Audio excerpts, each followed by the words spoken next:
और बात बीजेपी की बैठक की, जिसमें उम्मीदवारों के नामों पर चर्चा हो चुकी है, जिसमें 25 सीटों पर उम्मीदवारों के नाम लगभग तय कर लिए गए हैं, जिसमें कांग्रेस से आए नेताओं को टिकट मिलना भी तय माना जा रहा है। बीजेपी ने सीटवार उम्मीदवारों के नाम पर चर्चा की, साथ ही यह भी तय किया कि जिस सीट पर पार्टी कमजोर नजर आ रही है वहां बड़े नेताओं को जिम्मा दिया जाएगा। बता दें कि कल बीजेपी की बैठक हुई थी, जिसमें उपचुनाव की तैयारियों पर चर्चा हुई थी, जिसमें बीजेपी अध्यक्ष जेपी नड्डा वीडियो कॉन्फ्रेंसिंग के जरिए शामिल हुए। इस बैठक में सीएम शिवराज के साथ सिंधिया, कैलाश विजयवर्गीय समेत बड़े नेता शामिल हुए। अब जो सीट बची हुई है उस पर भी जल्द ही नाम तय कर लिए जाएंगे। तो 25 सीट पर तो नाम फाइनल हो गए, और क्योंकि ये 25 सीट इसलिए तैयार है, फिक्स है, क्योंकि आपको बता दें ये 25 के 25 कांग्रेस के विधायक थे जो बीजेपी में शामिल हो चुके हैं, और जो कांग्रेस से बीजेपी में आए हैं उनको तो टिकट मिलेगा, इसलिए इन 25 सीटों पर ज्यादा माथापच्ची की जरूरत नहीं पड़ी। और 3 सीटें बची हुई हैं, उस पर कहीं ना कहीं पेंच फंसा हुआ है। तो प्रदेश के गृह मंत्री नरोत्तम मिश्रा ने आज दिल्ली में नरेंद्र सिंह तोमर से मुलाकात की। मुलाकात के बाद पत्रकारों से बातचीत में उन्होंने कहा कि बीजेपी के उम्मीदवारों के नाम की जल्द ही घोषणा होगी और बीजेपी सभी 28 सीटों पर चुनाव जीतेगी। इसके साथ ही उन्होंने विपक्ष के आरोपों पर भी करारा जवाब दिया। उनकी माने तो बीजेपी सरकार ने राज्य की सूरत बदली है और उपचुनाव में जनता का आशीर्वाद जरूर मिलेगा। मध्य प्रदेश के गृह मंत्री नरोत्तम मिश्रा हमारे साथ इस वक्त बात करने के लिए मौजूद हैं। सर, 28 सीटों पे अब तक उम्मीदवार घोषित नहीं किए गए हैं, 3 नवंबर को चुनाव है, इतनी देरी क्यों? इतनी जल्दी भी क्यों? क्या जल्दी है? अभी समय है पर्याप्त। मैं समझता हूँ कि 2-3 दिन में सब कुछ साफ हो जाएगा। और हमारी कैंडिडेट तो घोषित से ही है पहले से। हमारी घोषणा में क्या दिक्कत है? जहाँ जहाँ मुख्यमंत्री प्रचार कराए वहाँ क्या बचा? जब व्यक्तियों के लिए वोट मांग लिया तो क्या बचा? इसलिए हमारे तो घोषित जैसे ही है। कांग्रेस ने अपने उम्मीदवारों की नामों की घोषणा कर दी है। उन्हें कैंडिडेट ही नहीं मिल रहे हैं। भाजपा, बासपा, दमकेपा, जाने कहाँ से ढूंढ के ला रहे हैं। तो कैंडिडेटों का ढूंढना जारी है उनका, पूरे अभी तक नहीं हुए उनके। नरोत्तम जी, विपक्ष आरोप लगा रहा है कि इस बार चुनाव भाजपा के खिलाफ होगा और भाजपा की जो सौदे की सरकार है, सौदेबाजी वाली सरकार के खिलाफ होगा। इस बार कांग्रेस की अकर्मण्यता के खिलाफ चुनाव होगा। कमलनाथ जी के फेल्यूर के कारण से होगा। दिग्विजय सिंह के धोखा दिया जो राहुल गांधी जी ने छला जो किसान को, उसके खिलाफ चुनाव है।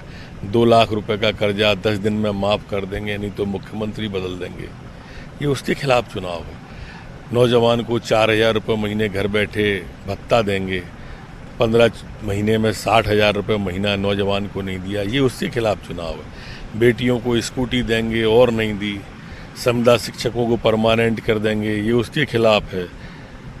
ये जो अतिथि विद्वान वगैरह जिनको धोखा दिया, लिखित में झूठ बोला कांग्रेस ने, ये उसके खिलाफ चुनाव है। साफ तौर पे कहना है कि 3 नवंबर को चुनाव होने हैं और पूरे कॉन्फिडेंट दिख रहे हैं नरोत्तम मिश्रा कि चुनाव भाजपा ही जीतेगी। फिलहाल फैसला तो 10 नवंबर को पता चलेगा जब इन उपचुनाव के परिणाम आएंगे। कैमरा पर्सन मुनमुन के साथ मैं रवि मिश्रा, न्यूज़ 18, नई दिल्ली। और इसी पर और ज्यादा बातचीत के लिए हमारे संवाददाता शरद श्रीवास्तव भोपाल से जुड़ चुके हैं।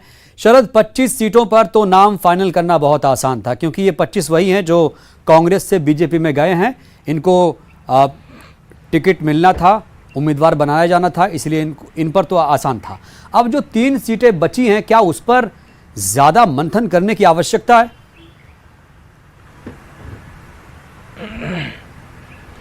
देखिए, उस पर भी लगभग जो मंथन है वो पूरा कर लिया गया है। और कल जो बैठक हुई वो इसी कड़ी में मानी जा रही है कि जो टिकट फाइनल औपचारिक तौर पर किए जाने हैं उनको लेकर चर्चा की गई।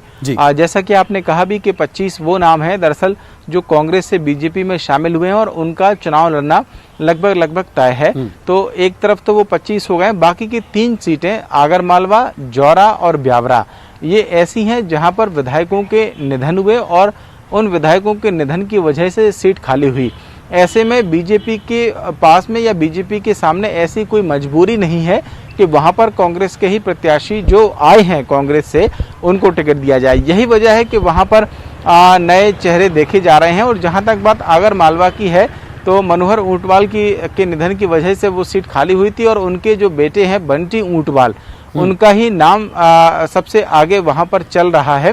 हालांकि रेखा रत्नाकर का भी एक नाम है, लेकिन देखना होगा कि इन दोनों में से कौन सा चेहरा वहां पर फाइनल होता है। जौरा में भी ऐसी ही स्थिति है। बीजेपी के नज़रिए से देखें तो बीजेपी की तरफ से सूबेदार सिंह का नाम लगभग ये तय मान लिया गया है कि वही नाम अनाउंस किया जाएगा। ब्यावरा की सीट दरअसल अभी हाल ही में खाली हुई है। जो वहाँ के विधायक थे कांग्रेस के गोवर्धन दांगी, उनके निधन की वजह से वो सीट खाली हुई थी। लिहाजा ब्यावरा को लेकर अभी कुछ और मंथन होगा, ऐसी जानकारी मिली है। एक जानकारी सूत्रों के हिसाब से ये भी है कि कल जब बीजेपी की बैठक हुई तो उस बैठक में ये भी तय किया गया है कि वो आखिरकार कौन सी सीटें हैं जहां पर जो प्रत्याशी संभावित हैं बीजेपी के कांग्रेस से आए हुए उनके लिए जीत मुश्किल हो सकती है। तो क्या उनके नामों में कुछ फेरबदल या हेरफेर किया जा सकता है, ये सब कुछ तय करेगा कि ज्योतिरादित्य सिंधिया का स्टैंड आखिरकार उन चेहरों को लेकर क्या होता है। तो देखना होगा जब तक बीजेपी की औपचारिक तौर से लिस्ट जारी ना हो जाए। हालांकि नरोत्तम मिश्रा जैसा कह रहे थे कि जल्द ही हो जाएगी, 2-3 दिन में भी फाइनल हो सकती है और उनके चेहरे तो तय हैं जिन्हें चुनाव लड़ना है। तो ये लगभग तय माना जा रहा है कि वही 25 चेहरे होंगे जो कांग्रेस से बीजेपी में आए हैं। शरद, जो पेंच कहीं ना कहीं अगर कहा जाए पेंच यहाँ फंसा है, वही सूरत कांग्रेस में भी नजर आ रही। कांग्रेस भी 4 सीटों पर पशुपेश की स्थिति में दिख रही है। बिल्कुल, देखिए आपने सही कहा है।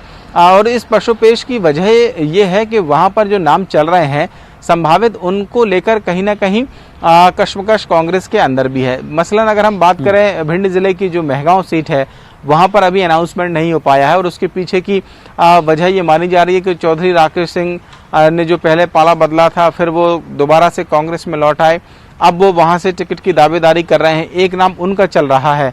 वहीं एक नाम अटेर से जो पूर्व विधायक थे, उनका भी एक नाम वहाँ पर चल रहा है, हेमंत कटारे का। एक नाम बीजेपी के जो चेहरा हैं, पूर्व विधायक हैं भिंड में राकेश शुक्ला, उनका भी नाम संभावितों में है। हालांकि अभी ऐसी कोई खबर निकल के सामने नहीं आई है कि उन्होंने पार्टी बदली हो, लेकिन ये कयास वहाँ पर चल रहे हैं। काफ़ी चर्चाएं सियासी गलियारों में। हालांकि उनके भाई की ओर से इन खबरों का खंडन किया गया, लेकिन अब तक नाम अनाउंस नहीं किया है कांग्रेस ने। तो उसके पीछे यही माना जा रहा है कि कहीं ना कहीं जो कश्मकश है वो जारी है और हो सकता है कि कोई इस तरीके का चेहरा जो बीजेपी से कांग्रेस में आया हो उसको दे दिया जाए, क्योंकि वहां पर डॉक्टर गोविंद सिंह भी अपने भतीजे को टिकट दिलाना चाहते हैं। इस तरीके की चर्चाएं चल रही हैं। तो एक सीट को लेकर ये इसी तरीके की स्थिति मुरैना को लेकर भी है। मुरैना में भी कुछ खबरें इस तरीके की चल रही हैं कि बीजेपी से कोई बड़ा नेता कांग्रेस में ज्वाइन कर सकता है और फिर उसके बाद टिकट का अनाउंसमेंट हो। तो निश्चित ही कांग्रेस के सामने भी कमोवेश वही स्थिति है जैसी स्थिति कुछ सीटों को लेकर कह सकते हैं बीजेपी के सामने। हालांकि उतनी ज़्यादा नहीं है, लेकिन हाँ स्थितियाँ अभी जब तक फाइनल चेहरे सामने ना आ जाएं तब तक तो कहा ही जाएगा कि कश्मकश जारी है। शरद, जो ग्राउंड पे काम कर रहा है, जो कार्यकर्ता मेहनत करते हैं और ऊंचाई तक पहुंचने की फिराक में रहते हैं, कोशिश करते हैं, जब पैराशूट उम्मीदवार उन्हें मिल जाता है तो वो किस तरह से सहयोग करते हैं और क्या कहीं ना कहीं एक बगावत के सुर भी देखने को मिलेंगे या मिल रहे हैं? देखिए, ये बात तो बिल्कुल तय है और आपने सही कहा कि जब भी पैराशूट लैंडिंग होती है नेताओं की, तो फिर जो कार्यकर्ता जो दरी बिछाते थे या कुर्सियां बिछाते थे, वो ये सोचने को मजबूर हो जाते हैं कि आखिरकार वो पार्टी को अपना तन मन धन सब आखिरकार क्यों दे रहे हैं। जब उनकी बारी आएगी उससे पहले ही कोई पैराशूट लैंड कर जाएगा। और राजनीति में अगर कोई व्यक्ति है तो फिर वो ये चाहता है कि उसको टिकट मिले, वो चुनाव लड़े, और ये उसकी ख्वाहिश गलत भी नहीं है, क्योंकि राजनीति होती ही इसीलिए है, समाज सेवा तो कहने के लिए है। खैर ये बात अलग है, लेकिन अब दरअसल स्थिति ये हो गई है कि दोनों पार्टियों के सामने ये स्थिति हो गई है। पहले तो कांग्रेस ये मुद्दा जोर शोर से उठा रही थी कि गद्दार हैं, बिक गए हैं ये लोग, लेकिन अब वही काम तो कांग्रेस पार्टी भी कर रही है। ग्वालियर पूर्व से कांग्रेस ने जिसे उम्मीदवार बनाया है वो दरअसल बीजेपी के बड़े नेता थे सतीश सिकरवार, उनको टिकट दे दिया गया, जबकि वहां के कई ऐसे कार्यकर्ता थे जो सिंधिया के कट्टर समर्थक होने के बावजूद भी कांग्रेस पार्टी से छोड़कर नहीं गए थे। फिर भी कांग्रेस पार्टी के किसी कार्यकर्ता को वहां टिकट नहीं दिया गया। इसी तरीके की स्थिति सुर्खी में हो गई। पारुल साहू जो बीजेपी की पूर्व विधायक हैं, उनको टिकट दे दिया गया। इसी तरीके से भांडेर में महेंद्र बौद्ध ने, जो उनके एससी मोर्चा के अध्यक्ष थे कांग्रेस के, उनको टिकट नहीं दिया गया, फूल सिंह बरैया को दे दिया गया। तो फिर बौद्ध ने इस्तीफा दे दिया और बीएसपी में ज्वाइन कर ली। तो बीजेपी तो खैर जो 25 हैं वो एकदम सामने हैं और उनको लेकर कांग्रेस का स्टैंड भी साफ है, लेकिन जो कांग्रेस कर रही है वो भी कहीं ना कहीं ठीक वैसा ही है जैसा कि बीजेपी के पाले में हुआ। ऐसे में निश्चित तौर पर दोनों ही पार्टियों का नीचे का कार्यकर्ता, वो कार्यकर्ता जो बड़े नेताओं के लिए चद्दरें बिछाता है, दरी बिछाता है, दरी उठाता है, वो सिर्फ और सिर्फ अभी मूक दर्शक बन के देख रहा है कि आखिरकार उसे करना क्या है। और ये जनता भी बहुत ध्यान से देख रही है दोनों ही पार्टियों को, और जनता से ज्यादा समझदार शायद कोई और है नहीं। अब देखना होगा कि किसके चेहरे पर वो ज्यादा भरोसा बिल्कुल। और 3 नवंबर को शरद जनता अपनी समझदारी दिखा भी देगी। आप हमारे साथ बनी रहिएगा शरद, दोबारा आगे और खबरों पर आपसे अपडेट लूंगा। तो मध्य प्रदेश में 28 सीटों पर होने वाले उपचुनाव को लेकर कमलनाथ ने एक बार फिर 2018 का फॉर्मूला अपनाने की तैयारी कर ली है। 2018 के विधानसभा चुनाव में कांग्रेस ने घोषणा पत्र की जगह वचन पत्र जारी किया था और प्रदेश की सत्ता हासिल की थी। कांग्रेस अब मिनी वचन पत्र के सहारे 28 सीटों को जीतने की फिराक में है। 28 सीटों के उपचुनाव में कांग्रेस के वादे नहीं वचन। 2018 का जांचा परखा फॉर्मूला फिर इस्तेमाल करने जा रही है। इस बार पार्टी 28 सीटों पर मिनी वचन पत्र लेकर जाएगी। इस मिनी वचन पत्र में किसान, सिंचाई, बिजली, शिक्षा, स्वास्थ्य के साथ इन चीजों के स्थानीय मुद्दों को भी शामिल किया गया है। वचन पत्र के साथ कांग्रेस 15 महीने के विकास कार्यों का ब्यौरा भी पेश कर रही है। इस वचन पत्र में कांग्रेस ने घरेलू बिजली उपभोक्ताओं को 100 यूनिट बिजली बिल देने का ऐलान किया है। कर्मचारियों को बकाया डीए और वेतन वृद्धि जारी करने से अतिथि शिक्षकों को नियमित करने का भी ऐलान है। इस वचन पत्र में पार्टी ने विधानसभा वार वचन पत्र तैयार किया है। बीजेपी पलटवार में कह रही है कांग्रेस के वचन पत्र का हश्र जनता देख चुकी है। कांग्रेस के मिनी वचन पत्र का भी अब कोई असर नहीं होगा। प्रदेश में जो 28 उपचुनाव, इसको लेके भी हमने 28 वचन पत्र तैयार करें। इसमें जो हमारे 15 माह के काम हैं और जो भाजपा की 15 साल की विफलताएं, उसके साथ साथ उस क्षेत्र को लेके 15 माह में हमने क्या काम किए, भविष्य में उस क्षेत्र के विकास को लेके 15 महीने में हम क्या काम करने जा रहे हैं, उस क्षेत्र में विकास की हम कैसी तस्वीर रखेंगे, यह सब बातें इस वचन पत्र में शामिल है। कांग्रेस वचन पत्र नहीं, दरअसल ठगविद्या से बना सेठ कमलनाथ जी का कपट पत्र है, छल पत्र है, प्रपंच पत्र है। और ये कपट पत्र अब किसी भी तौर पर जनता को ठग नहीं पाएगा, जनता के साथ में खिलवाड़ नहीं कर पाएगा, क्योंकि काट की हांडी बार बार नहीं चढ़ती। वचन पत्र से एक बार मध्य प्रदेश के मतदाता धोखा खा चुके हैं। और दूसरी बात, ये छोटे छोटे मिनी वचन पत्र निकालने की जो बात कह रहे हैं, झूठ टुकड़े में कहें या झूठ इकट्ठा कहें, धोखा अलग अलग दें या धोखा एक बार दें, धोखा कपट तो एक ही होता है। इसलिए जनता किसी भी बहकावे में नहीं आने वाली। कांग्रेस का 1.25 साल जनता खुशहाल, इस स्लोगन के साथ लाए गए इस मिनी वचन पत्र के सहारे कांग्रेस बीजेपी को टक्कर देने की तैयारी में है। सवाल यह है कि कांग्रेस के वचन वोटर का भरोसा बन पाते हैं या नहीं। भोपाल में अनुराग श्रीवास्तव के साथ bureau report, news 18 Madhya Pradesh Chhattisgarh. वहीं मिनी वचन पत्र को लेकर पीसी शर्मा ने भी कहा कि 28 सीटों के अलावा पूरे मध्य प्रदेश में पार्टी क्या करेगी ये भी शामिल करेगी। किसानों का मुद्दा हो या फिर बिजली, सभी मुद्दों को इस वचन पत्र में शामिल किया गया। 28 जगह जहां चुनाव हो रहा है विधानसभा का, उसमें अलग अलग वचन पत्र तैयार किए हैं, वहां की जो मूल समस्याएं, जो मुख्य समस्याएं, लेकिन साथ ही पूरा मध्य प्रदेश में क्या करेंगे इसके बाद, इसका भी एक वचन पत्र, जिसको हम संकल्प पत्र कह रहे हैं, वो जारी करेगी। उसमें बहुत से बिंदु आ रहे हैं। उसमें किसानों की ऋण माफ़ी पूरे प्रदेश में जो रुक गई है वो होगी। बिजली के बिल 100 रुपये 100 यूनिट, इससे भी सस्ती बिजली देगी कांग्रेस पार्टी, जो आज हजारों के बिल आ रहे हैं, 15,000, 20,000, और अभी इन्हें स्थगित किया है मुख्यमंत्री जी, माफ़ नहीं किए हैं। तो अब कहीं ना कहीं वचन पत्र पर भी राजनीति हो रही है। ज्यादा बातचीत के लिए हमारे संवाददाता लगातार जुड़े हुए हैं, शरद श्रीवास्तव। शरद, वचन पत्र का फॉर्मूला एक बार फिर से 2018 की तरह कांग्रेस ने अपनाया है। हालांकि बीजेपी कह रही है ये तो कपट पत्र है, छल पत्र है, प्रपंच पत्र है और काट की हांडी बार बार नहीं चढ़ती। जनता इस वचन पर कितना विश्वास कर पाएगी, क्योंकि जब वचन आप बोलते हैं शरद, तो इसका मतलब होता है आप कसम खा रहे हैं।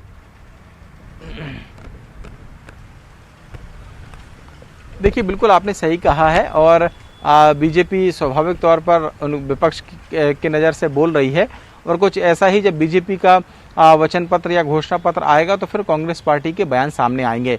देखिए, ये एक बात है कि दरअसल जो भी पार्टी अपने वचन पत्र को लेकर जब भी चुनाव में जाती है तो फिर निश्चित ही, जैसा आपने कहा, कि वो एक वचन हो जाता है और इस बात की उम्मीद की जाती है कि उन्हें वो पूरा करेगी। कांग्रेस पार्टी ने अभी जो 28 सीटों के उपचुनाव के लिए वचन पत्र तैयार किया है, उनमें वो बातें भी शामिल की गई हैं जो 2018 विधानसभा चुनाव में जब कांग्रेस ने वचन पत्र बनाया था और उनके जो जो वादे पूरे किए गए, मसलन कर्ज माफ़ी जो सबसे बड़ा वादा था। हालांकि मुख्यमंत्री तब के कमलनाथ जब बने थे तो कुर्सी संभालने के बाद उन्होंने पहली जो फाइल साइन की थी वो कर्ज माफ़ी की फाइल ही थी, लेकिन बीजेपी ये आरोप लगाती रही कि वादा 10 दिन के भीतर करने का था, जो 15 महीने में भी नहीं किया जा सका। तो निश्चित ही इस पर सियासत होगी, लेकिन और भी बहुत सारी ऐसी बातें हैं, योजनाएं हैं जिन्हें कांग्रेस ने अपने वचन पत्र में शामिल किया है।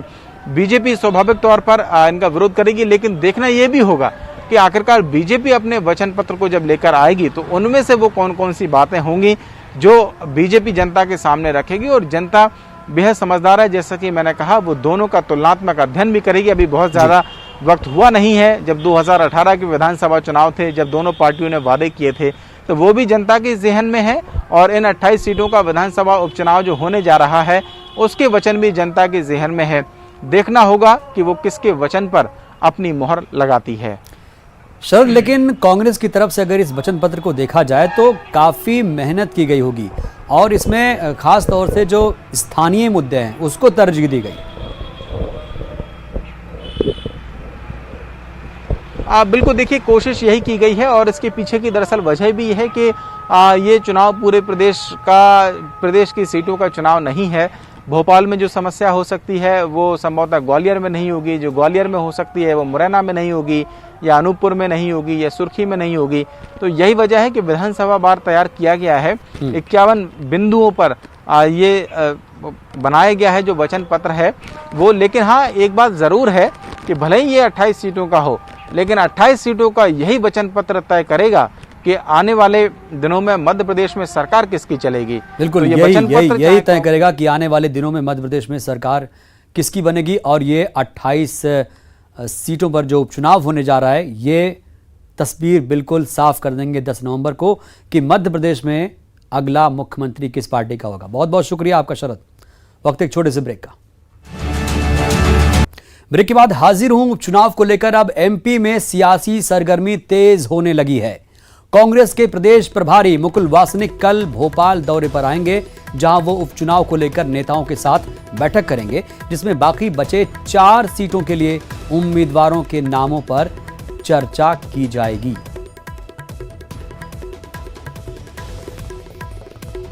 तो मुकुल वासनिक का कल भोपाल दौरा है और जो बाकी बची 4 सीटें हैं उस पर मंथन किया जाएगा।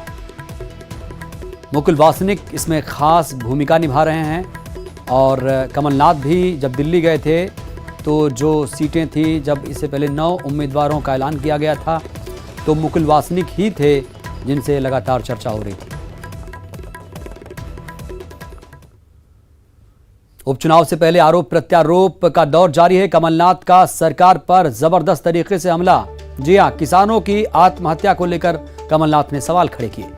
खरगोन दुष्कर्म मामले पर सरकार को घेरने की कोशिश की और सरकार से कार्रवाई की मांग की। खरगोन रेप मामले पर कमलनाथ ने शिवराज सरकार से कार्रवाई की मांग की है। उपचुनाव से पहले मध्य प्रदेश में आरोप प्रत्यारोप का दौर लगातार चल रहा है।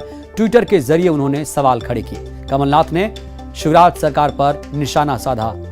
किसानों की आत्महत्या पर उन्होंने सवाल खड़े किए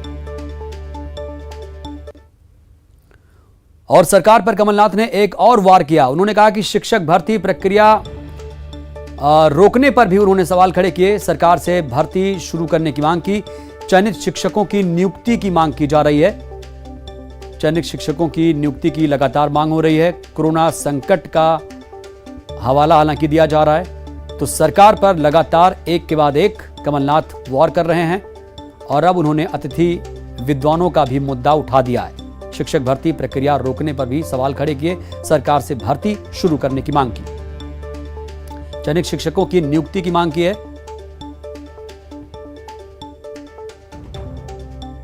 तो जो सियासत है मध्य प्रदेश में वो चरम पर है। एक दूसरे पर आरोप प्रत्यारोप का दौर लगातार जारी है।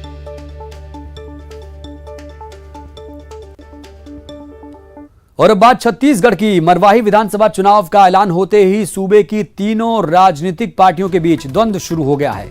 इसी कड़ी में आज मरवाही के कलेक्टर को हटाने की मांग को लेकर जोगी कांग्रेस और बीजेपी के प्रतिनिधियों ने जमकर हंगामा किया।